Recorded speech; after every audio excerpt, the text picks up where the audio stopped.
अस्सलाम वालेकुम स्टूडेंट, कैसे हैं आप सब। आज का जो हमारा टॉपिक है वो है स्पाइनल कॉर्ड स्ट्रक्चर। ठीक है, स्पाइनल कॉर्ड स्ट्रक्चर को अगर हम लोग देखें, फर्स्ट ऑफ ऑल हम लोग देखते हैं कि स्पाइनल कॉर्ड का फंक्शनल यूनिट क्या है। स्पाइनल कॉर्ड का फंक्शनल यूनिट होता है न्यूरॉन्स। ठीक है, स्पाइनल कॉर्ड न्यूरॉन से मिलके बनता है। इसमें ग्रे मैटर होता है और वाइट मैटर होता है। स्पाइनल कॉर्ड के दो ही पार्ट्स होते हैं, ग्रे मैटर होता है और वाइट मैटर होता है। अगर हम लोग इस सब को साइड पे करते हैं, हम लोग जस्ट न्यूरॉन्स के लेवल पे बात करते हैं, तो देखो न्यूरॉन्स के अंदर क्या होता है।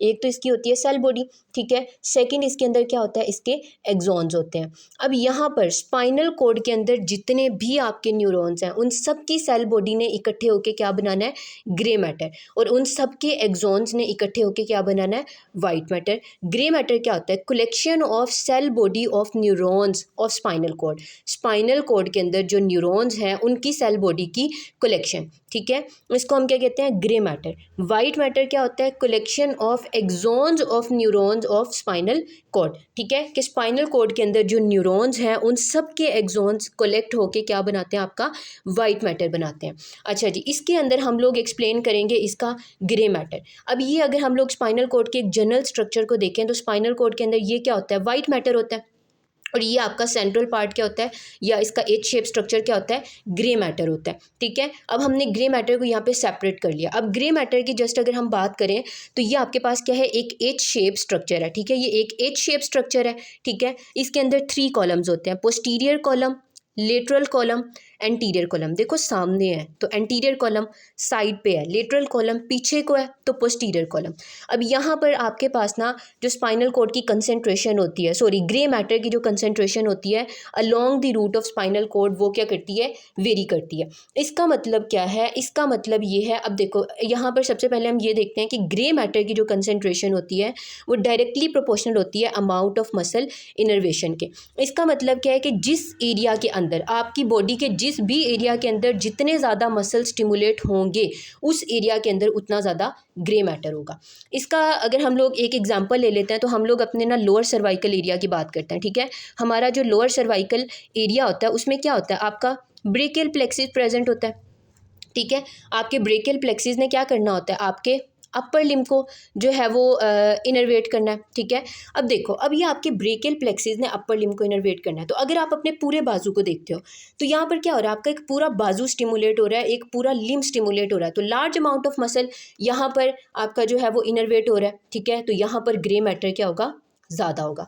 अब यहाँ पर स्नेल्स में उन्होंने कैसे इसको एक्सप्लेन किया है, उन्होंने इस डायग्राम से एक्सप्लेन किया। वो कहते हैं कि आपका ये अपर सर्वाइकल सेगमेंट अगर देखो, अपर सर्वाइकल सेगमेंट के अंदर ग्रे मैटर की कंसेंट्रेशन कम है।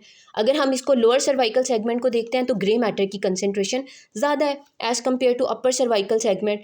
अब यहाँ पर ग्रे मैटर की कंसेंट्रेशन लोअर सर्वाइकल एरिया के अंदर, अभी मैंने आपको बताया कि क्या होता है, ब्रेकियल प्लेक्सिस प्रेजेंट होता है, और ये ब्रेकियल प्लेक्सिस क्या करता है, आपके अपर लिम्ब को इनर्वेट कर रहा है, एक पूरा बाजू यहाँ पर इनर्वेट हो रहा है। ठीक है, ज़्यादा मसल इनर्वेट हो रहे हैं, ज़्यादा अमाउंट ऑफ मसल इनर्वेट हो रहा है, तो यहाँ पर ग्रे मैटर क्या होगा, ज़्यादा होगा। ठीक है, तो as compare to upper cervical segment grey matter यहाँ पर क्या है, ज़्यादा है। उसके बाद अगर हम थोरेसिक एरिया की बात करते हैं तो यहाँ पर देखो ग्रे मैटर की कंसेंट्रेशन क्या है, कम है। अगर हम लोग इसके लंबर और सेक्रल एरिया की बात करते हैं तो लंबर और सेक्रल एरिया में क्या होता है, इसके लंबर और सेक्रल एरिया के अंदर हमने लंबो सेक्रल प्लेक्सिस पढ़े थे पेल्विस के अंदर। ठीक है, और वो लंबर सेक्रल प्लेक्सिस क्या करते हैं, आपके लोअर लिम्ब को स्टिमुलेट करते हैं, आपके लोअर लिम्ब को इनर्वेट करते हैं, तो यहाँ पर भी एक लार्ज अमाउंट ऑफ मसल जो है वो इनर्वेट हो रहा है, तो यहाँ पर ग्रे मैटर क्या होगा, ज़्यादा होगा। ठीक है, ये आपका अक्सर जो है वो यूएचएस पूछ लेता होता है कि ग्रे मैटर जो है, ठीक है, along the route of spinal cord हर सेगमेंट के अंदर ग्रे मैटर की कंसेंट्रेशन क्यों वेरी कर रही है। तो इसका आंसर हमने देना है कि यहाँ पर आपके पास कुछ सेगमेंट्स के अंदर क्या होता है, प्लेक्सिस प्रेजेंट होता है नर्व के, जो कि क्या करता है, लिम्स को स्टिमुलेट करते हैं। देखो लिम्स का आपके मसल को ज़्यादा कब स्टिमुलेट होता है, मसल ज़्यादा जब वहाँ पर नर्व ज़्यादा होती है, और नर्व का मतलब क्या है कि वहाँ पर प्लेक्सी ज़्यादा प्रेजेंट है। ठीक है, तो ज़्यादा प्लेक्सीज होने की वजह से, ज़्यादा नर्व्स होने की वजह से एक लार्ज अमाउंट ऑफ मसल उस एरिया के अंदर स्टिमुलेट हुआ। उस लार्ज अमाउंट ऑफ मसल के स्टिमुलेट होने की वजह से यहाँ पर ग्रे मैटर की कंसेंट्रेशन क्या होगी, ज़्यादा होगी। उसके बाद यहाँ पर अगर हम लोग दोबारा से बात करते हैं इसके कॉलम्स को, ठीक है, तो इसके 3 पार्ट्स हम लोगों ने बात की, पोस्टीरियर कॉलम, लेटरल कॉलम और एंटीरियर कॉलम। अब देखो इसका एंटीरियर कॉलम हमने इसे क्यों कहा, क्योंकि सामने है। पोस्टीरियर कॉलम पीछे को है और लेटरल कॉलम साइड पे है। अगर हम जस्ट इसके पोस्टीरियर कॉलम को एक्सप्लेन करते हैं, हम इसके पोस्टीरियर कॉलम के लेवल पर अगर जो है वो बात करते हैं, ठीक है, तो इसके पोस्टीरियर कॉलम के अंदर जो चीज़ें आपको पता होनी चाहिए वो है इसके न्यूक्लियस कितने हैं, ठीक है, और वो क्या क्या चीज़ें या कौन कौन से फंक्शंस जो है वो कंट्रोल कर रहे हैं, ठीक है। तो इसका जो टॉप के ऊपर न्यूक्लियस है ना, वो आपके पास होता है सब्सटेंशिया जेलिटनोजा, ठीक है। वो क्या होता है आपका सब्सटेंशिया जेलिटनोजा। इसने क्या करना है, इसने आपकी पेन को, ठीक है, टच को और टेम्परेचर को कंट्रोल करना है, ठीक है। अच्छा जी, उसके बाद इसके एग्जैक्ट नीचे, इसके बिल्कुल नीचे जो आपके पास न्यूक्लियस होता है ना, यहाँ पर, ठीक है, उसको हम कहते हैं न्यूक्लियस प्रोप्रिया। अच्छा, अब न्यूक्लियस प्रोप्रिया क्या करता है, ये आपकी 2 पॉइंट डिस्क्रिमिनेशन को,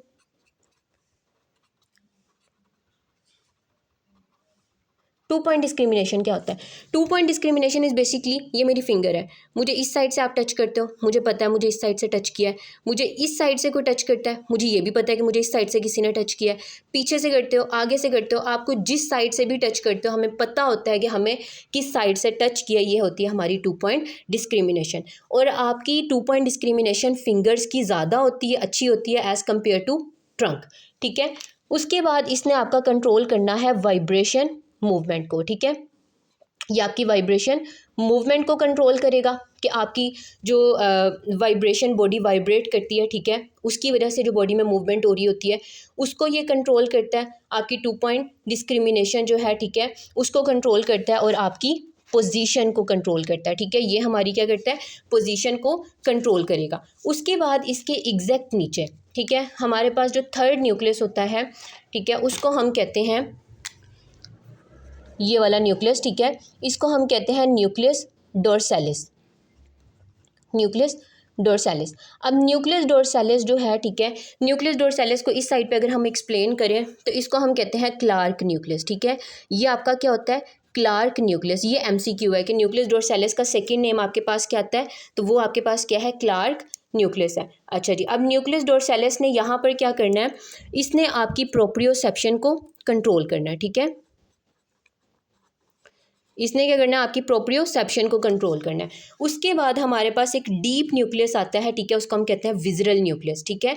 ये 3 न्यूक्लियस आपके सुपरफिशली होती हैं, सेम सीक्वेंस में होते हैं।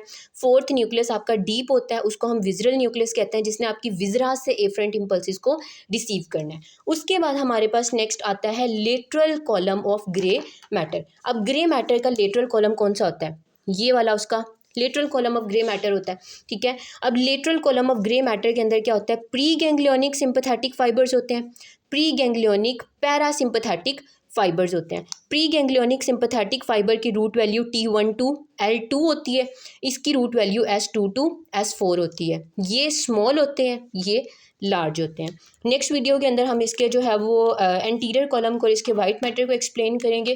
इस वीडियो के अंदर जो है हम लोगों ने इसका ग्रे मैटर का पोस्टीरियर और लेटरल कॉलम को डिटेल में पढ़ा है। Thank you.